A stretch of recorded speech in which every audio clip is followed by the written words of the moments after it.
Esto es Análisis Viva, un repaso breve de los acontecimientos que afectaron los mercados financieros en la semana que termina y un vistazo a lo que viene en la semana que comienza. Análisis Viva. ¿Qué tal? Bienvenidas, bienvenidos. Mi nombre es Salvador Leal y les doy la bienvenida al podcast semanal Análisis Viva. El día de hoy nos acompaña Juan Musi. Él es asesor financiero, analista y socio de Alfa Patrimonial. Muchas gracias, Juan, por estar con nosotros en este podcast. Un placer, como siempre, estar con ustedes. Muy buenas tardes. Juan, si te parece bien, comencemos con los temas locales para luego movernos pues al tema de la semana, que tiene que ver con lo que ocurrió en nuestro vecino del norte. Pero si te parece bien, comencemos con las perspectivas que, de acuerdo a tu análisis, de acuerdo a tus ojos, ves para nuestro país en términos macro y micro. Pues sí, mira, yo creo que arrancamos un año que sin duda no puede ser una vuelta a la página completa al cierre de un año complicadísimo. Yo creo que desde que tenemos uso de memoria, hombre, pues la mayoría de la población del mundo, quiero hablar sin el hecho de haber enfrentado guerras o cuestiones ya mucho más importantes, es de los años más duros de los que podamos tener memoria, ¿no? El 2020 ha sido un año con una cuota fuertísima en todos sentidos. Por supuesto que aquí nos toca hablar de la parte económica, sin duda fue una parte súper afectada. Y el 2021, pues yo creo que evidentemente tiene que arrancar con algo de la resaca y todos los temas que venimos arrastrando del 20, un 20, insisto, muy complicado, pero el simple hecho, y yo te tengo tres muy buenas noticias, de tener, por ejemplo, ya la vacuna en muchos lugares que se empieza a distribuir. No puedo hablar con la misma alegría o entusiasmo de México, porque aquí pues el plan de vacunación va muy rezagado y las pocas que llegan se las estamos regalando a otros países, pero en general el mundo debiera tener una recuperación simplemente por el hecho de lo que se pueda lograr por la inmunidad de rebaño, que poco a poco se va logrando, aparte de la gente que se vaya vacunando. Yo creo que esa es una gran noticia. La segunda, pues es que el hecho de que pues va a haber un rebote con respecto al 20, porque no regresaríamos al tema del confinamiento total, y pues esto necesariamente tiene que provocar un rebote. Esa es la parte buena. La parte mala es que no vamos a regresar al Producto Interno Bruto que teníamos todos los países del mundo, por ejemplo, en el 2018-2019 prepandemia, hasta 3 o 4 años después de crecer rebotando a 13 y 4%. Déjame, aquí creo que vale la pena hacer una precisión. Si nosotros crecíamos 100, por poner un ejemplo, en el 2018, y en el 2019 crecíamos 2% del PIB, que decíamos que era muy mediocre, estaríamos en 102 del Producto Interno Bruto. Cuando tienes un año como el pasado, en donde de 100 te bajas a 91 por una contracción del 9%, crecer al 3.5, que es lo que en teoría vamos a crecer este año, pues te llevaría apenas a niveles de 93 y pico, 94. Todavía para llegar a 100 o a 102 te tomaría, te digo, 3 o 4 años. Y la tercera buena noticia, que yo la veo independientemente del tema de estómago, de sentimiento, desde el punto de vista objetivo, creo que es positivo para México el cambio de presidente en Estados Unidos, porque yo creo que Estados Unidos en muchas cosas se va a reinsertar en la economía global, en los liderazgos a los que nos tenía acostumbrados, y también creo que mucho de eso puede beneficiar a México por obvias razones, la cercanía y la estrechísima relación comercial, ¿no? Entonces, yo creo que esto hace que el 21, sin duda, sea un año que se antoja complicado y que vamos a seguir con muchos de los temas que teníamos en el 20, pero insisto, creo que con una ligera, si no es que, y espero me equivoque, una mucho mejor perspectiva. En términos macro, en términos de crecimiento, yo creo que, como te decía, México podría crecer un 3.5, Estados Unidos también podría estar creciendo a una tasa bastante buena, rebotar de los niveles del año pasado, que estuvo en -5, -6, hacia también 3,5%, y si no fuera por Estados Unidos y por el mercado de las exportaciones, la contracción en el caso de México hubiera sido mucho mayor. Gracias a Dios, insisto, somos el socio comercial más importante y eso nos ha ayudado. En el tema de Estados Unidos, creo que se nos va a ir el año completo con la tasa en 0.25, la tasa de referencia. Yo creo que Estados Unidos en todo el 21 y gran parte del 22, si no es que todo el 22, no modificaría su tasa de interés. No creo que vengan grandes temas de presiones inflacionarias de momento, y creo que es bien importante importante también para hablar de estimados, yo veo que el dólar va a seguir estando razonablemente débil, producto de las tasas de interés pegadas a cero y producto de toda esta cantidad de dinero que se está imprimiendo y que se va a imprimir, porque como sabemos, también dentro de los planes de Biden está esta creación de dinero de 1.9 trillones adicionales para hacerle llegar a los hogares norteamericanos $1,400 más, y aparte una serie de ayudas que da envidia si te las platico, pero que consisten básicamente en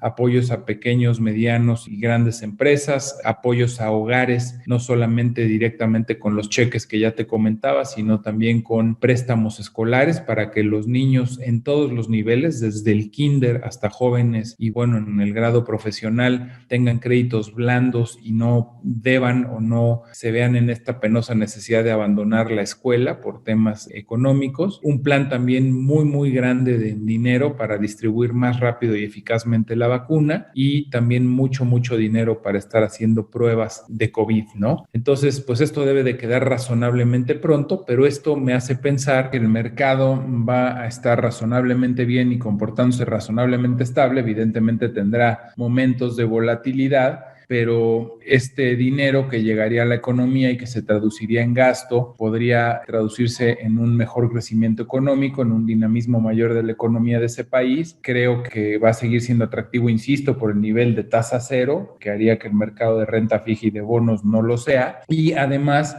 pues quien quita y también estaría beneficiando los flujos de entrada a México, tanto por inversión financiera como por lo que pueda llegar vía esos cheques de las ayudas que están llegando a los hogares norteamericanos.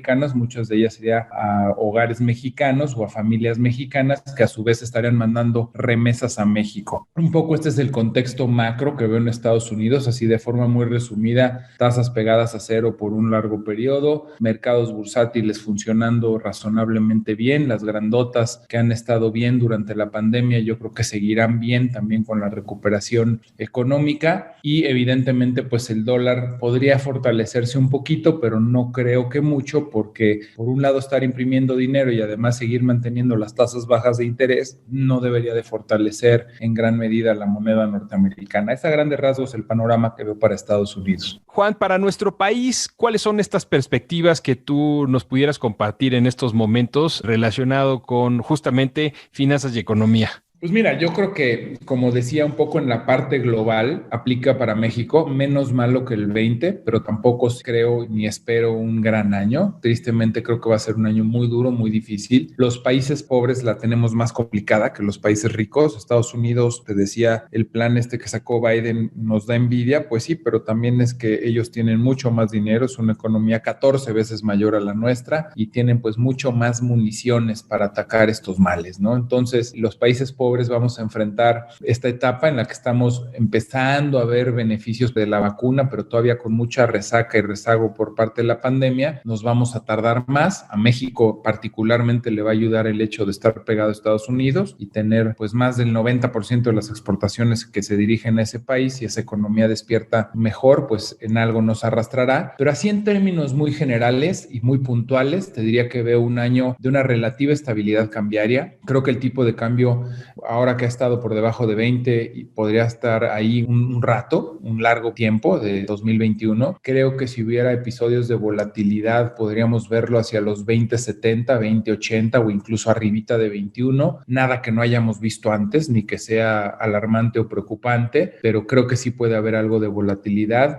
El riesgo mayor que veo para México en el 21 es perder el grado de inversión, que la calificación crediticia se deteriore y que dos calificadoras nos bajen por debajo del grado de inversión y que eso provoque la salida de algunos capitales. No lo veo como catastrófico, sí lo veo preocupante y desde luego no me gustaría, pero no lo veo catastrófico. Veo un año de inflación muy similar a la del pasado. El haber acabado en 3.15 creo que nos pone en posibilidades de tener un año otra vez en el rango de 3%. Cerrar el año el tipo de cambio por debajo de 21 también lo veo realista, 20.70, 20.60, insisto, con episodios de volatilidad. Y creo que el Banco Central, la la tasa de interés la puede llevar al 4 y si las cosas no mejoran pronto, incluso tendría margen de maniobra para llevarla al 3.75. Así como te decía que en otros países ya no hay margen con tasa, la política monetaria pues prácticamente ya se agotó porque las tasas están en el 0. En el caso de México, hoy las tasas están en el 4.25 y sí podríamos ver, no descartaría yo de entrada al 4% seguro, una baja más, y si las cosas, insisto, siguen muy mal de capa caída, podríamos incluso ver una corrección más hacia el 3.75. Y en materia de crecimiento económico, el Producto Interno Bruto lo veo realista, el que podamos rebotar hacia el 3.5, pero como te explicaba al principio, pues al ser un rebote no es una noticia magnífica, pero bueno, es una buena noticia el que no tengamos un año de mayor contracción. En términos de los siguientes años, el inicio de la administración Biden es, decíamos al principio del podcast, el tema de la semana. ¿Cómo ves hacia el futuro tanto el desarrollo económico que pudiera tener nuestro vecino, las consecuencias que pudiera tener para México este cambio de administración? ¿Cómo crees que la relación entre Estados Unidos y México y Estados Unidos y el resto del mundo pudiera cambiar en los siguientes meses? Mira, yo creo que descalificar completamente todo, es decir, generalizar y decir que todo lo que hizo Trump estuvo mal, estaría yo mal, pero sí creo que la gran mayoría de las cosas que puede llegar a hacer Biden y cambiar, sobre todo en materia de relaciones con México, con otros países, la reinserción de Estados Unidos, por ejemplo, el pacto climático, el tema de París, el tema de regresar también a las Naciones Unidas, el tema de regresar a la Organización Mundial de la Salud, en fin, todos estos temas a los que Trump renunció y que de alguna forma no solo renunció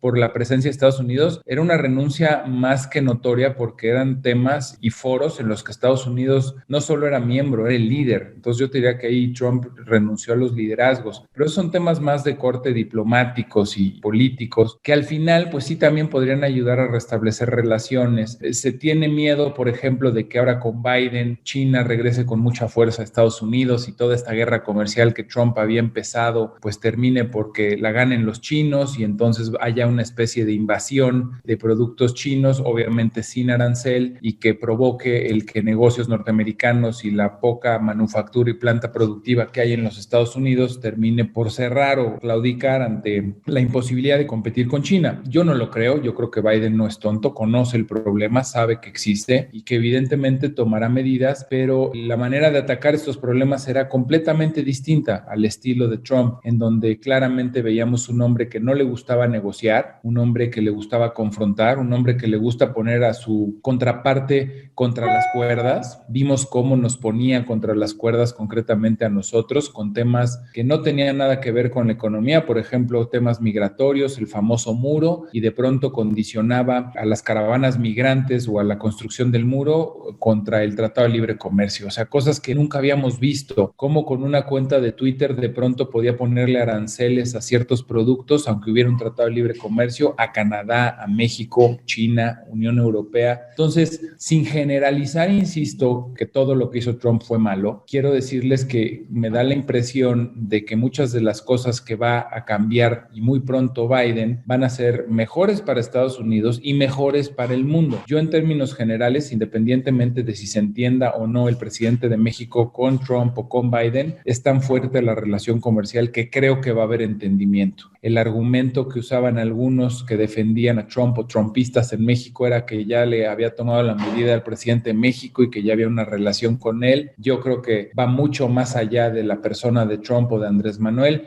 Simplemente la investidura presidencial de México y de Estados Unidos están obligados a convivir por necesidad. Y yo en ese sentido creo que conviene más la figura de Biden que la de Trump en cosas en las que coincide con la visión de futuro y del mundo, la de Biden y no la de Trump. Yo creo que Trump se parecía en muchas cosas malas a nuestro presidente, como conceptos de populismo, como los conceptos en no creer en el tema del cambio climático, energías renovables, energías limpias y todo este tema que sí trae en la agenda muy fuerte Biden y que evidentemente de rebote nos va a obligar también también a honrar y cumplir todos esos contratos que de alguna u otra forma entre Trump y AMLO con respecto a la reforma energética en México estábamos complicando, ¿no? Entonces, de manera muy objetiva, de verdad, sin meterle estómago al tema, creo que es benéfico la llegada de alguien más predecible, más negociador. Insisto, a Trump no le gustaba negociar. Trump, si no te ahorcaba, si no te hundía, no sentía que ganaba. Y si no ganaba, no cerraba el trato y te lo tumbaba. Creo que con Biden, México y el mundo tiene más la postura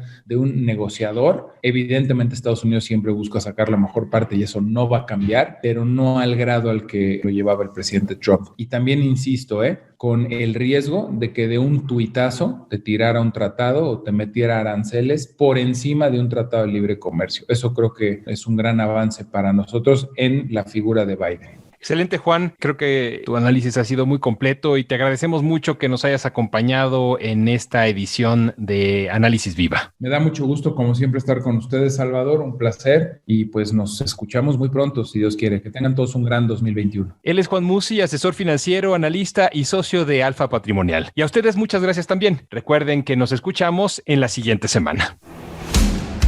Análisis Viva. Suscríbete a nuestro podcast y visita nuestro sitio web www.viva.mx para que obtengas la información más completa de los mercados en México.